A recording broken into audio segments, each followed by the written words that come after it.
Hi hello ನಮಸ್ತೆ ಎಲ್ಲ ಹೇಗಿದ್ದೀರಾ. ಈಗ ನೀವು ನೋಡ್ತಿರುವಂಥದ್ದು ಶಾಮ್ನೂರಿನಲ್ಲೇ ನಡೆದಂತಹ ಹನುಮ ಜಯಂತಿಯ ದಿನದ ಅಲಂಕಾರ.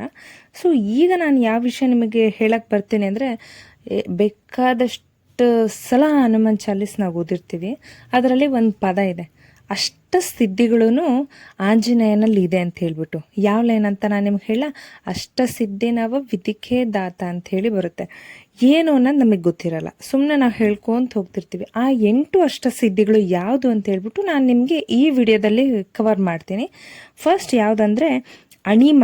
ಅಣಿಮ ಅಣಿಮ ಅಂದರೆ ಏನು ಅಂದರೆ, ನಾವು ಇರುವ ಸೈಜಿಗಿಂತ ಸಣ್ಣದಾಗೋದು ಅಂತ ಹೇಳ್ಬಿಟ್ಟು. ಈಗ ನಾವು ಸಣ್ಣದಾಗ್ರಿ ಅಂದರೆ ಆಗಲ್ಲ, ಚಿಕ್ಕಕ್ಕಾಗ್ರಿ ಅಂದರೆ ಆಗಲ್ಲ. ಆ ಚಿಕ್ಕಕ್ಕಾಗೋದನ್ನ ಅಣಿಮ ಅಂತ ಅಂತಾರೆ. ಮಹಿಮ ಅಂತ ಎರಡನೇದು. ಅಣಿಮ ಆಯಿತು, ಈಗ ಮಹಿಮ. ಮಹಿಮ ಅಂದರೆ ಏನು? ಲಾರ್ಜ್, ದೊಡ್ಡದಾಗೋದು. ಈಗ ಚಿಕ್ಕದಾಗೋದು ಅಣಿಮ ಆಯಿತು, ದೊಡ್ಡದಾಗೋದು ಮಹಿಮ ಆಯಿತು. ಇನ್ನೊಂದು ಏನಂದರೆ ಗರಿಮ. ಗರಿಮ ಅಂತಂದರೆ ಏನು? ತನ್ನ ಬಾಡಿನ ಹೆವಿಯಾಗಿ ಆಗಿಸ್ಬೋದು.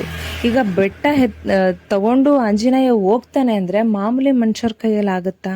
ಅಥವಾ ಅವ್ರ ಆ ಬೆಟ್ಟನ ಹಿಡಿಯೋ ಶಕ್ತಿ ಇಲ್ಲ ಅಂದ್ರೂ ಸಮೇತ ಅವ್ರ ಕೈಯಲ್ಲಿ ಅದಾಗಲ್ಲ. ಸೊ ಆ ಶಕ್ತಿ ಕೂಡ ಅವರಲ್ಲಿದೆ, ಅದು ಗರಿಮ.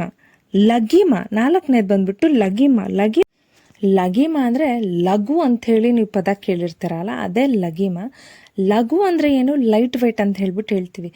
ಲಗಿಮ ಅಂದ್ರೇನು ಸೇಮ್ ಅದೇ ಮೀನಿಂಗು, ತುಂಬ ಹಗುರವಾದ ವಸ್ತು ಅಂಥೇಳಿ. ಅವರು ತುಂಬ ಹಗುರವಾಗೂ ಆಗಬಲ್ಲರು ಅಂತ ಹೇಳ್ಬಿಟ್ಟು ಲಗಿಮ. 5ನೇದು ಬಂದ್ಬಿಟ್ಟು ಪ್ರಾಪ್ತಿ.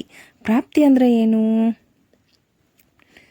ಅವ್ರು ಏನು ಬೇಕಾದರೂ ಪಡೆಯೋ ಎಬಿಲಿಟಿ ಅವರಲ್ಲಿದೆ ಅಂತ. Obtain anything, ability to obtain anything ಅಂತ ಹೇಳ್ಬಿಟ್ಟು. ಸೊ ಪ್ರಾಪ್ತಿ ಅಂದರೆ. ಪ್ರಾಕಮ್ಯ ಅಂತ ಅಂದರೆ ಯಾವುದನ್ನು ಬೇಕಾದರೂ ತಗೊಳ್ಳೋ ಶಕ್ತಿ ಇರುತ್ತೆ ಅಂತ, ಯಾವುದನ್ನು ಬೇಕಾದರೂ ಪಡ್ಕೊಳೋ ಶಕ್ತಿ ಇರುತ್ತೆ ಅಂತ ಹೇಳ್ಬಿಟ್ಟು. ಕೆಲವು ಒಂದೇ ಥರ ಅನ್ಸಿದ್ರು ಅದರದ್ದು ಅರ್ಥಗಳು ಬೇರೆ ಬೇರೆ ಬರುತ್ತೆ.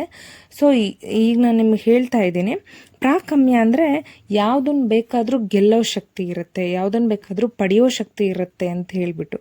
ಸೊ 7ನೇದು ಬಂದು ಈಶಿತ್ವ. ಅಂದರೆ ಅವರಲ್ಲಿರೋ ಎಲ್ಲ ಕ್ವಾಲಿಟೀಸ್ ಕೂಡ ಸುಪೀರಿಯರ್ ಆಗಿರುತ್ತೆ, ಉತ್ತಮವಾಗಿರುತ್ತೆ ಅಂತ ಹೇಳ್ಬಿಟ್ಟು. ಲಾಸ್ಟ್ನೇದು ಬಂದ್ಬಿಟ್ಟು ವಶಿತ್ವ ಅಂತ ಹೇಳ್ಬಿಟ್ಟು.